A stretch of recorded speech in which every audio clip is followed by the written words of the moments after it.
Kami mengucapkan selamat bertemu kembali dengan kami Jemaat Spisda New Jersey dalam acara pembahasan Sekolah Sabat pada malam atau sore atau pagi dimanapun kita berada pada saat ini. Baiklah, kita akan membuka acara kita dengan lagu yang sudah disiapkan. Kami persilakan.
Terima kasih untuk perawat Rumah Sakit Advent yang sudah membawakan lagu spesial kita pada sore hari ini.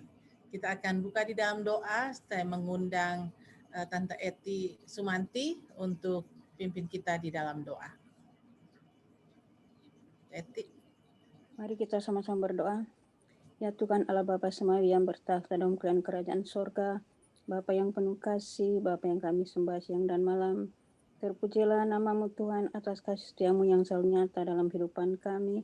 Tuhan pimpin kami sepanjang aktivitas kami pada di Amerika, dan bahkan Tuhan sudah jaga saudara-saudara kami yang berada di Indonesia pada pagi hari ini dengan tidak kurang suatu apa.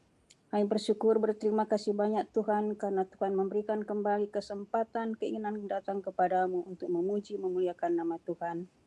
Bapa di surga, kami akan memulaikan acara kami pada hari saat ini ya Tuhan. Biarlah Tuhan Roh Kudus bersama-sama dengan kami semua ya Tuhan, agar firman-Mu yang kami akan pelajari, yang kami akan dengarkan ya Tuhan, tidaklah dengan sia-sia, melainkan dapat merubah tabiat kami yang belum setuju dengan kehendak Tuhan. Lebih dari itu dapat menguatkan iman percaya kami untuk hidup lebih hari, lebih dekat, lebih setia kepada Tuhan hingga hari Maranatha. Bapa di surga, kami berdoa khusus pendeta Wali Anya membawakan firman ini, biar Roh Kudus bersama-sama dengan pendeta agar apa yang dia bawakan kepada kami hanya surut saja dengan kehendak Tuhan.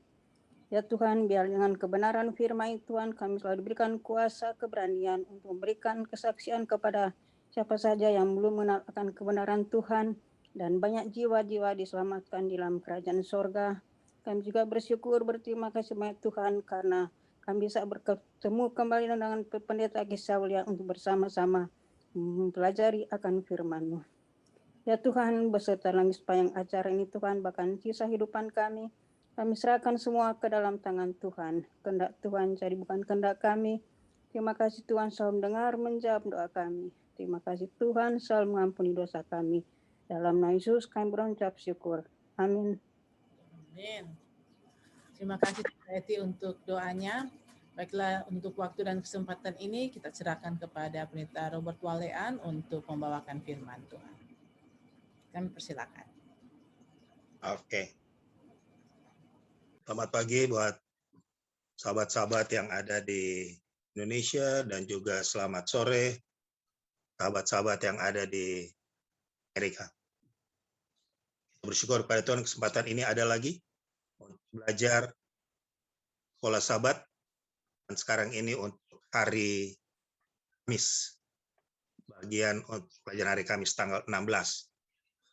Saya sangat menghargai akan kehadiran dari saudara-saudara sekalian, di antaranya yang ada di Zoom ini, senior kami Pendeta Rain Saulia, Pendeta Alex Rantung bersama dengan Ibu ada bersama kami.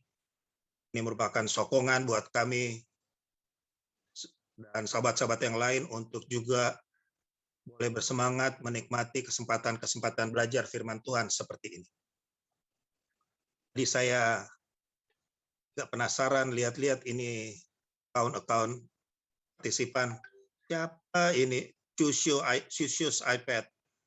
Oh, rupanya Ibu Eti Sumanti. Tenang, boleh bersama dengan sahabat-sahabat sekalian.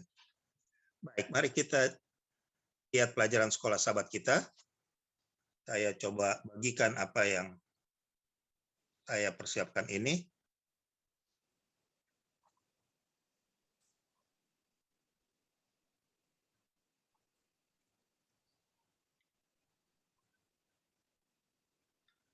Baik. Jadi sebagaimana yang terlihat di layar saudara, pelajaran sekolah sahabat kita yang akan kita bicarakan sekarang ini adalah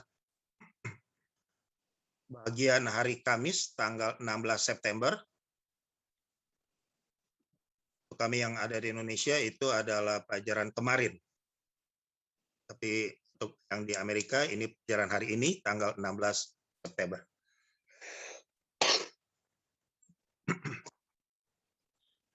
Judulnya adalah Jalan Dua Arah. Mari kita ingat sekilas pelajaran sekolah sahabat kita dari awal minggu ini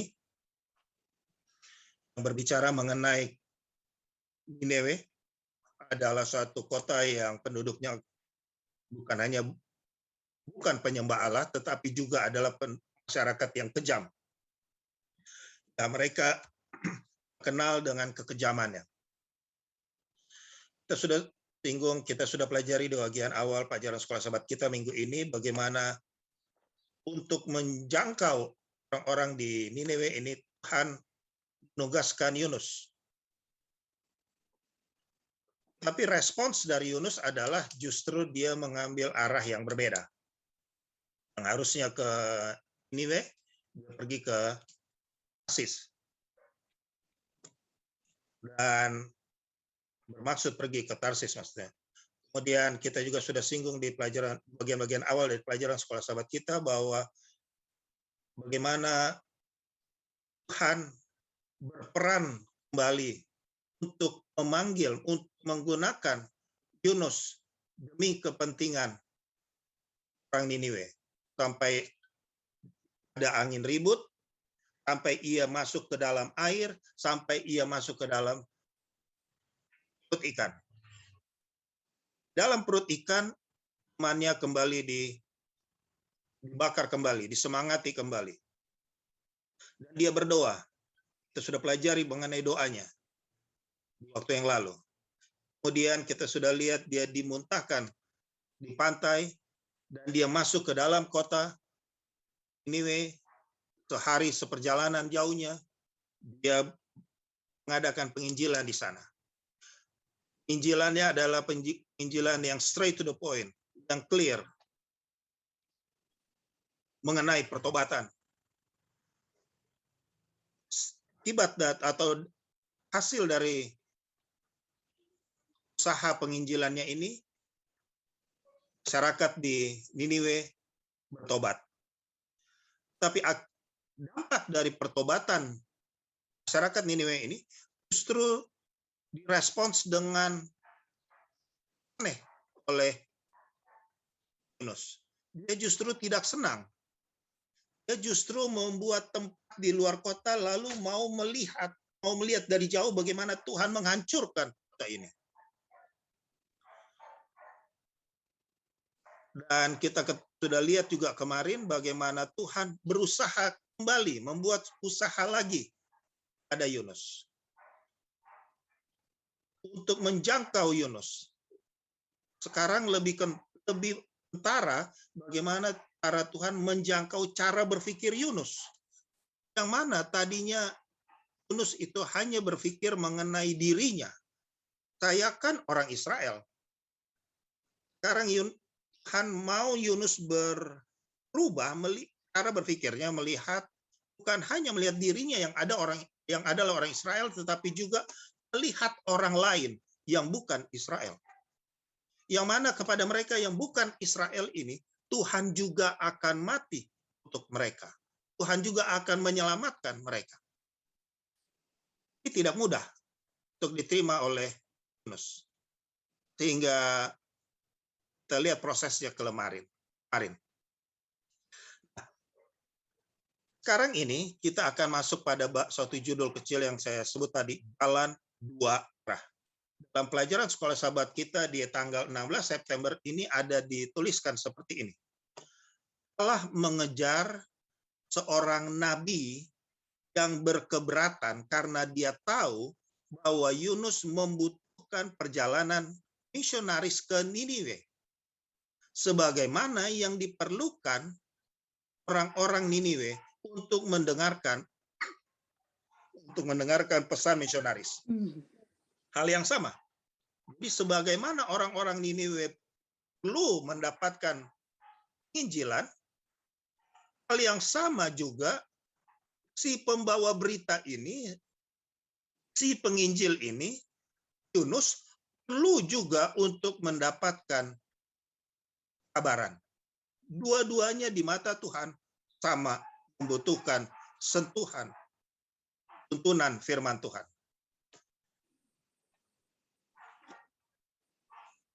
Sampai di sini kita coba lihat, Tuhan buat sesuatu, bukan buat sesuatu, Tuhan buat serangkaian usaha untuk siapa? Seringkali kita melihat cerita Yunus hanya dari satu sisi. Kita sudah singgung kemarin, tetapi ditekankan, ini yang ditekankan dalam pelajaran hari Kamis ini. Sebenarnya cerita Yunus adalah suatu cerita, suatu pengalaman yang bukan hanya berbicara mengenai kasih Tuhan kepada orang Niniwe, tetapi kasih Tuhan kepada Yunus itu sendiri. Yunus tadinya adalah orang yang self-centered. Saya orang Israel, saya kan orang yang Israel bangsa yang diistimewakan. Orang lain itu bukan urusan saya. Mereka itu tidak akan diselamatkan. Cara berpikir yang sempat ada pada Yunus ini, yang Tuhan rasa perlu untuk disentuh, untuk diubah. Sehingga kita melihat di sini, dalam Citra Yunus ada 2 misi yang Tuhan jalankan. Sekolah sahabat kita yang hari ini, hari Kamis maksud saya, juga menyampaikan Allah memanggil Yunus untuk pergi ke Niniwe. Karena Yunus mungkin tidak menggunakan banyak waktu untuk memikirkan hubungannya dengan orang Asyur sebelum panggilan khusus ini. Dia lebih banyak menggunakan pikirannya untuk memikirkan siapa? Saya. Memikirkan siapa? Memikirkan bangsa saya. Itu sebabnya Tuhan merasa perlu buat ini. Allah juga memanggil Yunus karena Allah mengasihi Yunus. Dia ingin Yunus bertumbuh dan menjadi lebih seperti dia saat mereka bekerja sama. Saudara sekalian, sahabat sekalian, kita lebih melihat dalam bagian ini, kita lebih melihat bahwa Tuhan juga bermaksud kepada Yunus, selain bermaksud kepada orang-orang Niniwe. Dengan demikian, judul hari ini yang menuliskan Jalan 2 Arah, di malam saya ada sempat mendengar pembicaraan seorang yang melihat judul ini, Jalan 2 Arah, adalah jalan yang satu disuruh ke Niniwe, tapi yang dilaksanakan pergi ke menuju Tarsis. Ini 2 arah yang berbeda. Memang benar berbeda, satu ke timur, satu ke barat. Saya hargai pandangan seperti ini, tetapi saya melihat hal yang lain. Saya melihat judul hari ini bukan seperti itu. Bukan itu yang dimaksudkan. Judul hari ini yang dimaksudkan oleh judul hari ini adalah Tuhan melakukan misi. Yang mana misi Tuhan adalah mengarah kepada orang-orang Niniwe dan juga mengarah kepada Yunus. Ini yang saya dapat dari ajaran sekolah sahabat kita minggu ini.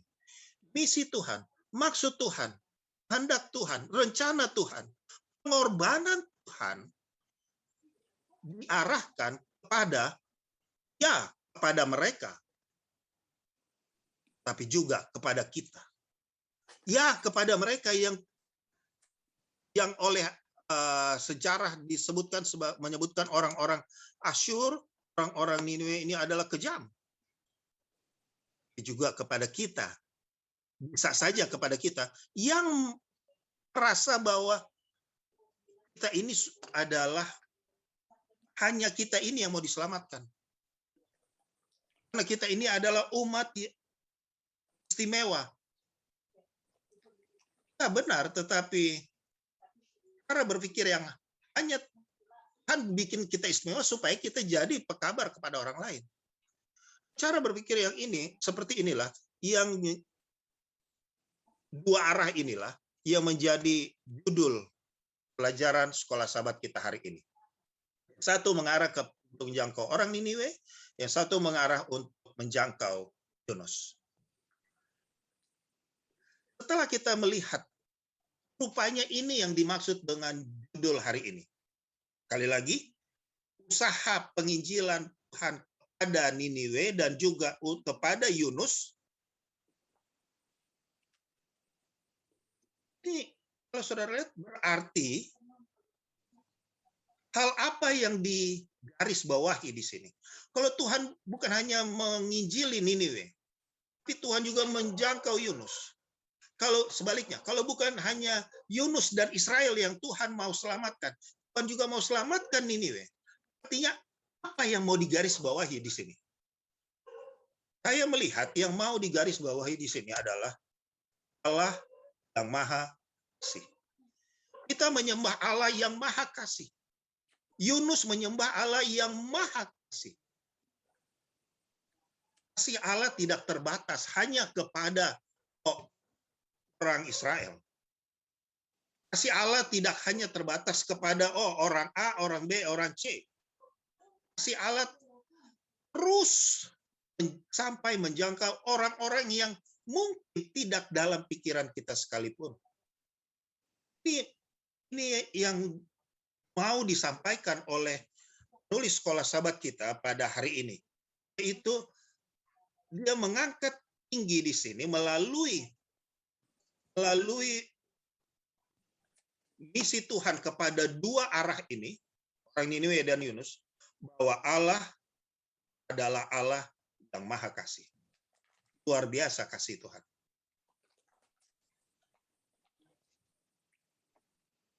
Dari pentingnya akan kasih Tuhan.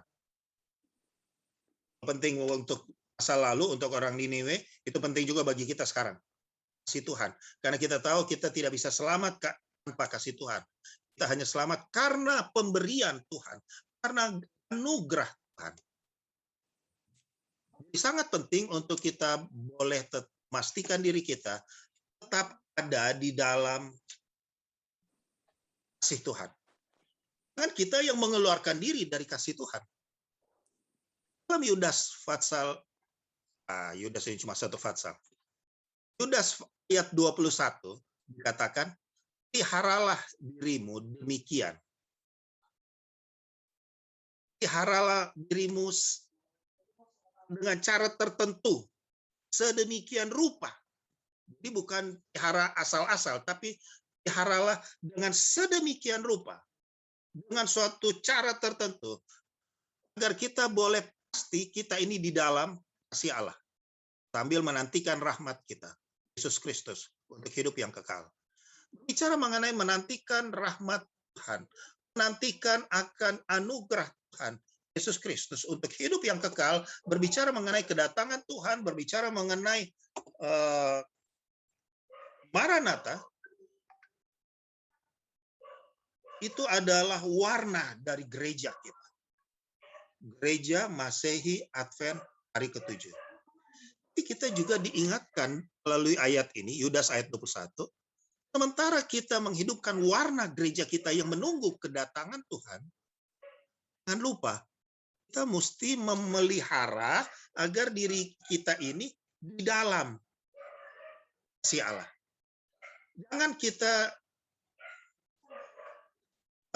Jangan sampai kita lalai untuk memelihara diri kita ini untuk tetap terus di dalam kasih Allah. Jangan kita sendiri yang nggak sadar sudah keluar dari kasih Allah. Kita ini manusia yang kita ini sudah diurus oleh Tuhan. Kita manusia biasa, kita manusia berdosa, kita penuh dengan kelemahan, kita penuh dengan kekurangan. Sehingga bukan mustahil keselamatan yang Tuhan sudah berikan, kita sendiri yang tinggalkan. Tanpa kita sadari bahkan. Sehingga ayat ini penting untuk menjadi bagian kita. Untuk menyadarkan kita, sadar kita. Bahwa kita perlu memastikan diri kita, saya ulang beberapa kali, sudah 3 kali mungkin, untuk tetap di dalam jalur kasih Allah. Yang menarik adalah, yang penting adalah sekarang, kalau memang karena kita perlu memastikan diri kita ini di dalam kasih Allah, bagaimana caranya? Bagaimana caranya kita perlu memastikan diri kita di dalam kasih Allah? Kalau dikatakan, pastikan kita ini ada di dalam kereta, lebih real bagi kita. Oh iya, supaya kita pasti ada di dalam gerbong kereta, caranya tetap duduk di tempat duduk. jangan keluar, jangan dekat-dekat pintu. Tapi ini kan satu hal yang beda. Bagaimana kita memastikan diri kita ini tetap di dalam kasih Tuhan. Kasih Allah yang maha kasih, Allah yang mengasihi saya dan mereka. Bagaimana caranya? Ada banyak hal yang boleh kita pertimbangkan dalam hal ini. Itu bukan hanya bicara seperti matematika, 1 tambah 1 sama dengan 2. Tapi bisa beberapa hal yang mempengaruhi seseorang boleh tetap di dalam kasih Allah. Tapi di antara banyak hal ini, ada satu hal yang tertulis dengan jelas dalam Yudas, tulisan buku Yudas, untuk supaya tetap di dalam kasih Allah. Kita lanjut ayat ini. Setelah dikatakan dalam ayat 21, kita harus pastikan diri kita ini di dalam kasih Allah. Ayat 22 katakan, tunjukkanlah belas kasihan pada mereka yang ragu-ragu. Setelah di ayat 21 dikatakan, pastikan dirimu tetap di dalam kasih Tuhan. Langsung di ayat 22 diberikan praktisnya. Tunjukkanlah belas kasihan kepada mereka yang ragu-ragu. Ragu-ragu atas apa? Ragu-ragu kepada apa? Ini berbicara ragu-ragu akan keselamatannya. Jadi kepada sahabat, kepada tetangga, kepada mereka yang ada di lingkungan kita, bahkan kepada mereka yang jauh dari kita, yang ragu-ragu akan keselamatannya, tunjukkan belas kasihan. Supaya apa? Supaya kita tetap di dalam kasih Allah. Selanjutnya di dalam ayat 23. Saya tidak tuliskan ayatnya di sini. Tapi ini ayat 23. Selamatkanlah mereka dengan jalan merampas mereka dari api. Kata merampas di sini juga dalam arti mempertahankan. Jadi sebenarnya bukan mengatakan suatu kekerasan di sini, tapi buat sesuatu dengan fighting spirit, dengan usahakan. Gitu. Selamatkan mereka dengan jalan merampas mereka dari api, artinya dari kebinasaan, tapi tunjukkanlah belas kasihan yang disertai ketakutan kepada orang-orang lain juga, dan bencilah pakaian mereka yang dicemarkan oleh keinginan-keinginan dosa. Perbuatan mereka yang dicemarkan oleh keinginan dosa. Apa yang kita lihat di sini? Yudas, setelah dalam buku Yudas ayat 21 dikatakan, pastikan dirimu tetap di dalam kasih Allah. Lalu kepada cara berpikir seperti ini, diberikan petunjuknya. Bagaimana caranya kita boleh tetap di dalam kasih Allah? Tunjukkan belas kasihan kepada orang lain yang masih ragu-ragu dalam keselamatan. Akan selamatkan mereka. Oke, ini kalau ayat 22 dan ayat 23 kita ringkas. Kita ringkas dalam satu kata, kita boleh ringkas kata apa ini kira-kira ini? Saya pikir ini bisa kita ringkas dalam satu kata, penginjilan. Jadi untuk memelihara diri kita sendiri ada tetap di dalam kasih Allah, kita perlu untuk menjalankan penginjilan. Saya yakin kita semua, saya tidak perlu berbicara mengenai definisi penginjilan.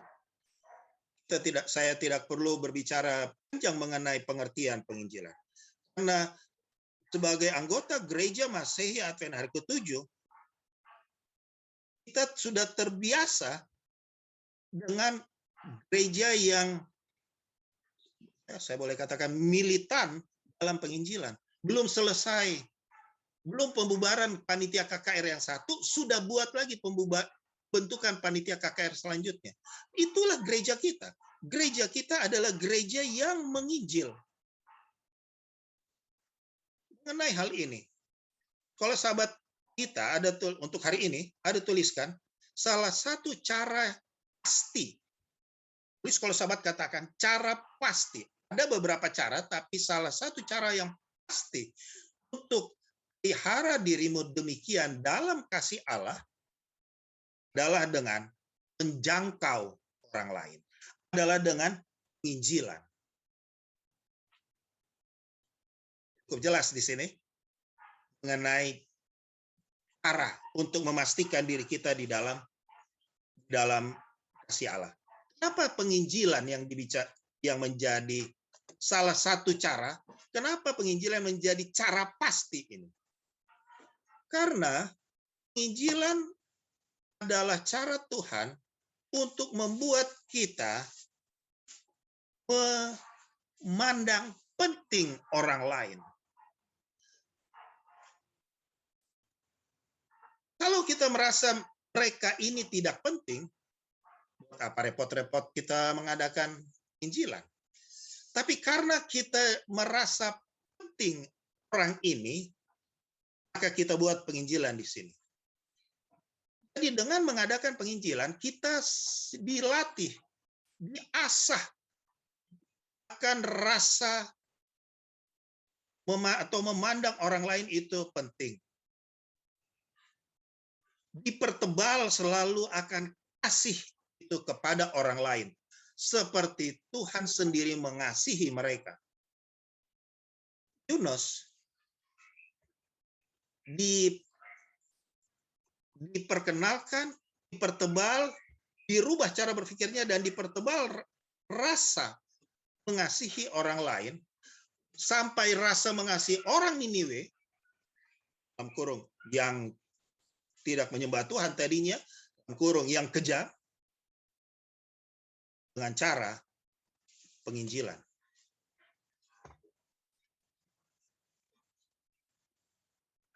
Nyonya White tuliskan dalam salah satu buku yang dia tulis Acts dari Apostol halaman 9. Gereja, dia berbicara ini mengenai gereja kita ini. Gereja telah diorganisasikan, telah dibentuk. Gereja kita diorganisasikan 18:3 ya. Jadi sejak gereja itu diorganisasikan, jelas untuk apa? Untuk penggembalaan dan menyampaikan kabar baik pada dunia. Jadi memang inilah gereja kita. Memang beginilah warna gereja kita. Memang beginilah gaya gereja kita. Yaitu apa? Gereja kita diorganisir untuk dua tujuan. Injilan dan pengembalaan. Semua kegiatan di dalam gereja, semua kegiatan di gereja, haruslah kegiatan-kegiatan yang menopang secara langsung atau tidak langsung tujuan ini. Kalau bukan keduanya, salah satu dari dua tujuan ini. Injilan dan pengembalaan. Apa itu pertimbangan organisasi, pertimbangan pelayanan, pertimbangan apa saja, semuanya harus menopang tujuan gereja ini. Sekali lagi, untuk apa? Penggembalaan dan penginjilan. Kenapa kita mesti menginjil? Kenapa kita mesti repot-repot menginjil? Itu tadi, penginjilan adalah salah satu cara menggembalakan, memastikan kita ini di dalam kasih Tuhan. Ini adalah satu prinsip yang kita dapatkan di bagian hari Kamis, yang menunjukkan kepada kita bahwa Allah bekerja dengan cara yang luar biasa. Sampai terlihat sebagai suatu upaya yang jalan dua arah. Satu, mengarah untuk menginjili orang Niniwe. Dua, mengarah untuk menginjili si penginjil itu sendiri. Saudara sekalian, Sahabat sekalian, apakah kita sekarang ini mau menempatkan diri kita sebagai saya ini digambarkan sebagai orang Niniwe, saya ini dari kegelapan, saya ini orang yang tadinya tidak mengenal Tuhan, oh saya ini tadinya tidak baik, sekarang saya sudah dipanggil Tuhan. Oh syukur. Setelah kita dipanggil Tuhan, setelah kita terima panggilan Tuhan, syukur. Apakah kita mau tempatkan diri kita seperti orang Niniwe ini? Atau kita mau menempatkan diri kita sebagai Yunus, sebagai orang yang Tuhan gunakan untuk menginjil orang lain, sebagai orang yang Tuhan gunakan sebagai alatnya. Mana kita tempatkan diri kita? Apa? Bukan kita boleh saja tempatkan diri kita di salah satu tempat ini. Tapi yang penting adalah pada kita diingatkan untuk memastikan bahwa kita di dalam kasih Allah. Dan kasih Allah itu adalah bisa kita tetap pastikan kita di dalamnya dengan banyak cara. Tapi satu cara yang pasti adalah dengan ikut terlibat di dalam penginjilan. Setiap gereja punya program-program penginjilan. Mungkin tidak bisa saat program penginjilan gereja A langsung diterapkan di gereja B. Tapi program apapun yang menyokong penginjilan yang kita temui di gereja kita, support itu. Support itu. Apa? Kitalah yang akan diuntungkan. Karena kita yang akan dilatih, dibiasakan untuk menghargai orang lain, yang mana Tuhan juga mati untuk mereka. Secara singkat ini yang saya bisa serap dari pelajaran Sekolah Sabat kita hari ini, hari Kamis. Saya bagikan kepada saudara-saudara sekalian. Mungkin ada yang ingin menyempurnakannya dalam bentuk pertanyaan, dalam bentuk masukan. Silakan, saya kembalikan kepada pemandu acara. Terima kasih Pendeta Walean. Mungkin ada tambahan atau pertanyaan dari saudara-saudara yang pertama mungkin dari Zoom dan kita lanjutkan dengan yang dari streaming, live stream. Ada tambahan atau pertanyaan, kami persilakan.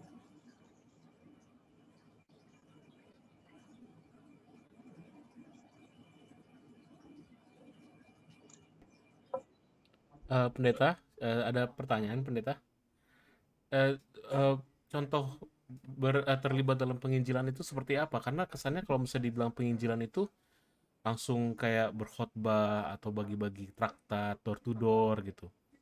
Apakah memang harus seperti itu? Atau ada bentuk lain dalam penginjilan yang bisa dilakukan di dalam gereja itu untuk jemaat bisa dapat berpartisipasi, Pendeta? Ya, terima kasih kawan. Kawan kita ini dengan pertanyaannya mengarahkan kita untuk mengingat kembali bahwa yang dimaksud dengan penginjilan adalah banyak jenis. Jadi pertanyaan kawan kita tadi sebenarnya mengingatkan kita penginjilan itu bukan cuma satu. Benar, itu adalah seperti yang kita lihat sering dan banyak tempat dalam bentuk KKR, apakah offline atau online. Betul, itu juga menyangkut usaha-usaha menyebarkan buku-buku penginjilan. Itu juga kami buat di jemaat kami. Dan beberapa hal-hal yang lain. Tapi yang penting dengan pertanyaan ini adalah yang ditanyakan apa saja. Tapi yang sebenarnya yang penting dari pertanyaan ini adalah kita tahu banyak cara. Tapi yang saya melihat penting adalah penginjilan adalah sesuatu yang bukan hanya satu cara. Sehingga kerjakanlah apa yang cocok bagimu.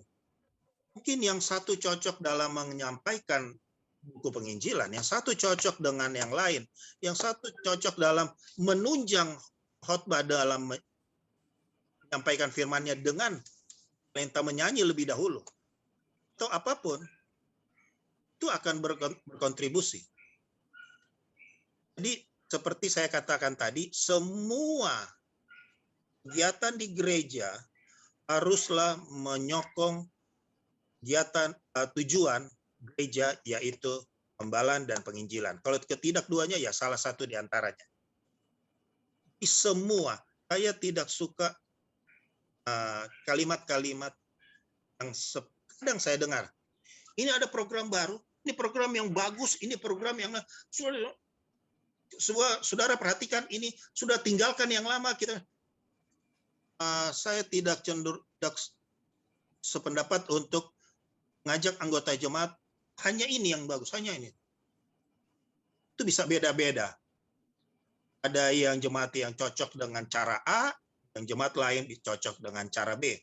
Tetapi apapun itu, maksimalkan.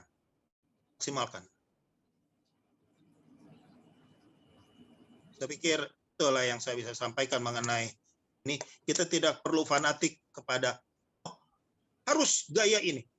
Ya, gaya itu. Tetapi yang lain boleh juga kan.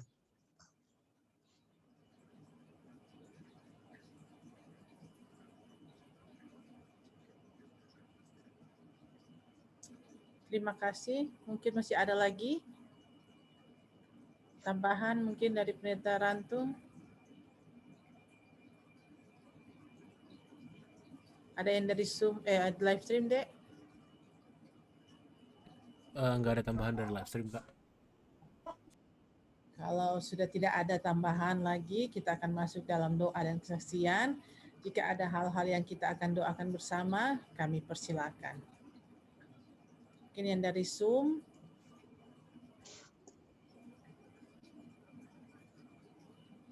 Yang kita akan doakan, Tante Yeni Poluan yang ada di rumah sakit sekarang ini di opname di New Hampshire, dan silent request dari Lalaki senior. Dengan kita terus doakan kesehatan Pendeta Kesaulia biar lebih hari lebih pulih. Tuhan tambahkan kesehatannya. Dan kita juga doakan semua yang hadir pada saat ini supaya kita semua dapat beroleh berkat dari Tuhan. Mungkin masih ada lagi yang ingin menambahkan, Om Angli. Terima kasih untuk kesempatan ini. Pendeta Robert Walean, tolong berdoa sebentar. Tolong doakan cucu kami yang bernama Blair, Lalaki, yang sekarang sudah tanggal 17 di Indonesia. Dia kebetulan berada di Indonesia sekarang. Dia udah berusia 7 tahun. Dia berulang tahun hari ini. Genap hari ini di Indonesia tanggal 17. Terima kasih Pendeta. Pak Ketua Laki, tadi saya ada terputus sedikit signal. Nama yang mau didoakan tadi saya sudah diulang nama. Namanya Blair Lalaki, cucu kami. Ya. Terima kasih. Genap berusia 7 tahun. Terima kasih. Terima kasih Pendeta.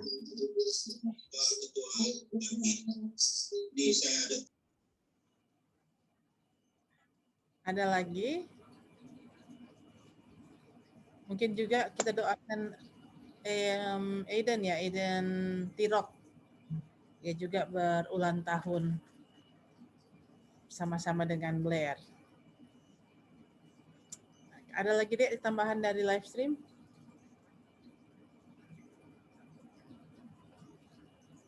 Sudah tidak ada, Kak. Oh. Baiklah, kalau sudah tidak ada, kita akan meminta Pendeta Robert Walean untuk menyatukan kita dalam doa. Kami persilakan. Mari kita bersama-sama berdoa. Tuhan, Bapa kami yang bersemayam di dalam kemuliaan surga, pujilah nama-Mu ya Bapa. Pagi ini di Indonesia dan sore hari menjelang malam bagi saudara-saudara kami di Amerika. Kami menyatukan hati kami untuk mensyukuri akan kebaikan-kebaikan Tuhan yang sudah berlaku atas kami. Antaranya adalah kesempatan untuk pelajari sebagian dari firman Tuhan. Tuhan, kami mempelajari satu pelajaran dari kisah Yunus. Yang mungkin pelajaran ini bukanlah pelajaran yang terlalu luar biasa. Tapi faktanya adalah kami masih membutuhkan pertolongan Tuhan untuk menghidupkan dalam kehidupan kami sehari-hari. Tolong kami ya Bapa, agar kami boleh menjadi anak-anak Tuhan yang juga menghargai orang lain. Kami memanggil Engkau sebagai Bapa kami. Sanggupkan kami juga untuk memandang orang lain sebagai saudara-saudara kami. Gunakanlah kami ya Tuhan untuk menginjili mereka. Apakah dengan cara hidup kami atau dengan cara membagikan buku, dengan cara KKR, dengan cara injilan secara pribadi, cara apapun itu.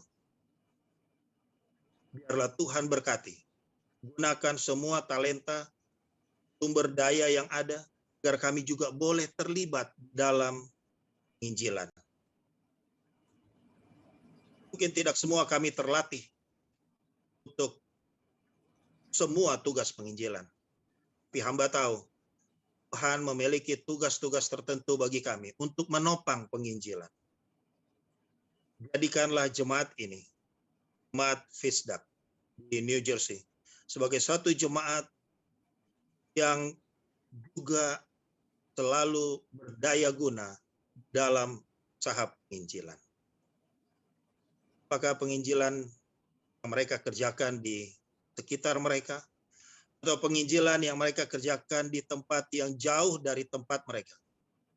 Tuhan, berkati mereka. Berkati usaha-usaha penginjilan mereka. Dan pada saat mereka melihat bahwa usaha penginjilan mereka ini mendatangkan hasil, biarlah di saat yang sama mereka juga mengangkat syukur kepadamu.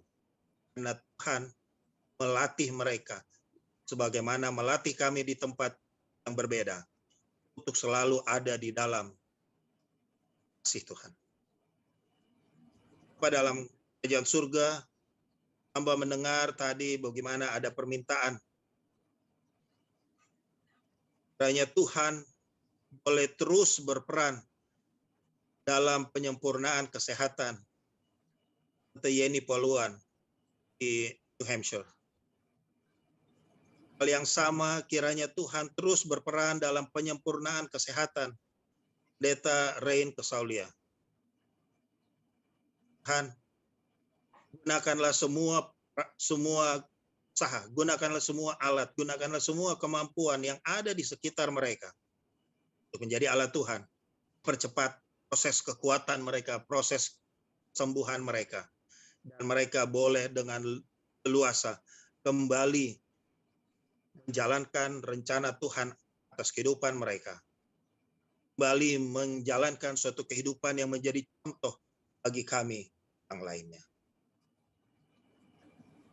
Tuhan Bapa dalam kerajaan surga, kami juga mau berdoa pada kesempatan ini dengan rasa syukur karena mendengar hari ini ada anak-anak Tuhan yang berhari ulang tahun.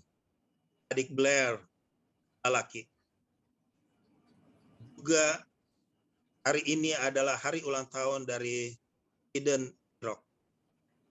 Tuhan, kami tidak tahu apa yang mereka sementara kerjakan sekarang ini.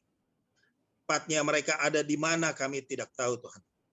Tapi satu hal yang kami tahu, dua anak-anak-Mu ini adalah anak-anak Tuhan yang percaya kepadamu, yang ada di dalam keluarga yang percaya kepadamu.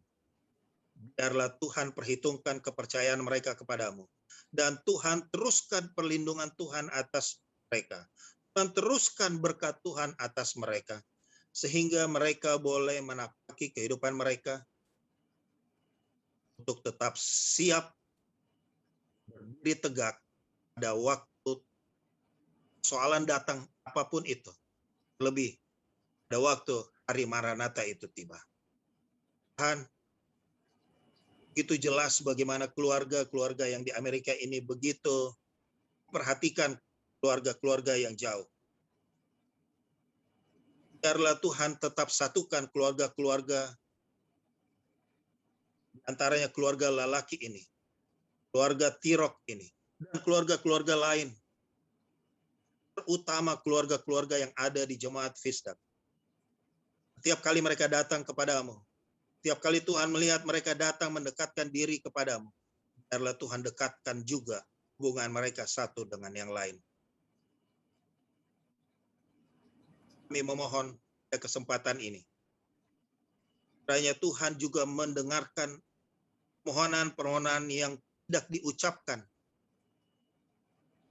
silent request dari beberapa anggota jemaat tentu.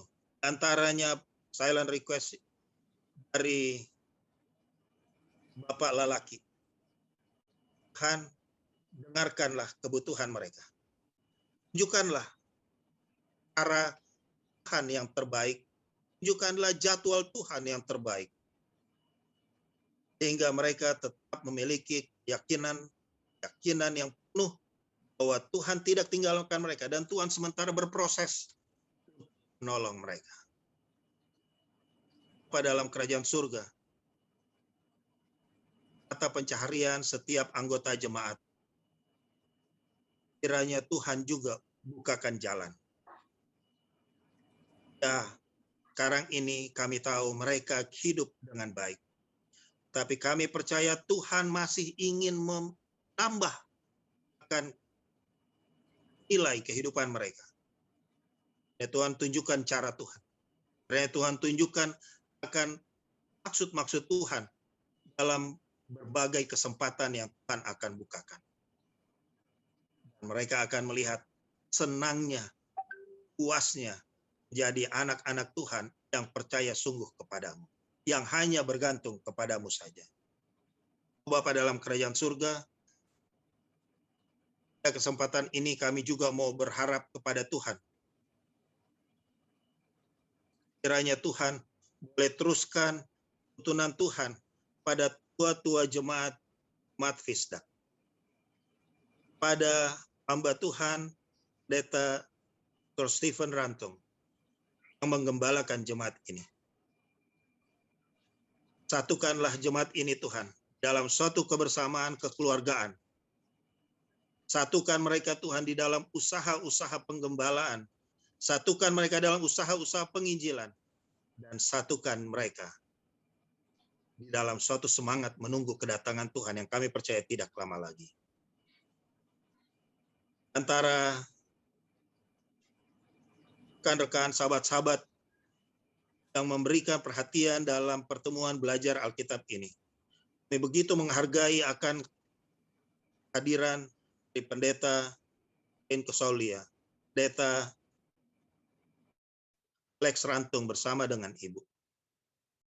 Kami bukan hanya melihat karena mereka perlu ajaran ini, tapi kami melihat juga mereka memberikan keteladanan kepada kami untuk memiliki waktu, menikmati waktu belajar firman Tuhan. Kiranya ini boleh terus tertanam kepada kami ya Tuhan, untuk juga meniru akan keteladanan yang baik dari orang-orang tua kami ini. Ya Tuhan, Bapa di surga, Hamba akan permisi dari pertemuan belajar Alkitab Fisdak hari ini. Tapi biarlah temuan belajar Alkitab Fisdak ini akan terus berjalan. Nama Tuhan ditinggikan. Nama Tuhan terberkati. Ampuni kesalahan kami ya Bapa. Hendak mulai jadi atas kami. Karena kami berdoa, memohon juga mengucap syukur. Hanya di dalam nama anak-Mu Yesus Kristus yang adalah Tuhan dan Juru Selamat kami. Amin. Amin. Terima kasih Pendeta Walean yang sudah memimpin doa. Dan acara kita pada malam hari ini sudah selesai. Kita akan bertemu besok malam pada waktu yang sama. Dan kami juga dari tim Fisdak Online dan Jemaat Fisdak mengucapkan terima kasih kepada Pendeta Walean yang sudah memimpin pembahasan sekolah sahabat kita sepanjang minggu ini. Dan mungkin nanti Pendeta Ratu akan berhubungan langsung dengan Pendeta Walean. Kami ucapkan terima kasih lagi. Tuhan selalu memberkati pelayanan pendeta dimanapun saja berada, khususnya pada saat ini di Rumah Sakit Akbar Manado. Baiklah, terima kasih sudah bersama-sama dengan kami Jemaat Fisdak. Tuhan memberkati kita semua.